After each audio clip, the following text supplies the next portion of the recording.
My story begins born and raised in a northern natural resource-based community of Fort Nelson, where our very survival was dependent on us getting the right balance between economic development,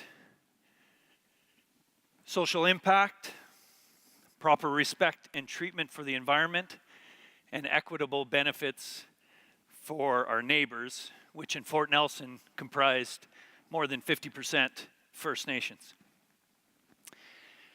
My theory is this: business, in part due to urban sprawl, mass production, globalization, what have you, has had the unintended consequence of seemingly separating us, separating our personal connection with the land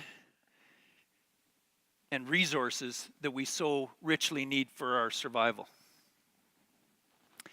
Polarizing us all into the political melting pot of leave it in the ground versus social impact versus drill baby drill.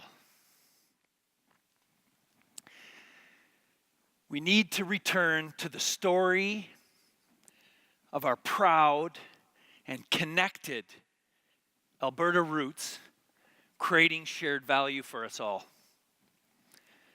My company, CSV Midstream, was formed from my exposure to Harvard professor Michael Porter, who coined the phrase creating shared value while studying sustainable development in emerging economies. Porter recognized that in order to be successful, you needed to create measurable and scalable social impact through authentic relationships with the people and their culture, scalable response to social needs and environmental impact.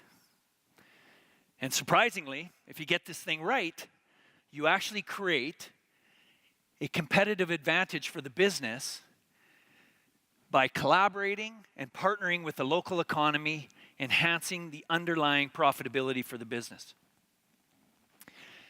And every community has its own unique story. My company intends to build, own, and operate natural gas processing facilities and associated infrastructure. We intend to write our own shared value story by first creating a second-to-none internal culture, and then by extension to our customers, our vendors, our service providers, and ultimately to the communities that we impact. Truly making shared value part of our DNA. One area where we see tremendous opportunity is to partner with our First Nations neighbors. Truly hearing their stories. Recognizing the culture of what you saw earlier here. And creating shared value by collaborative leadership that's together in jobs, energy, education and training, and social impact, leaving lasting economic benefits.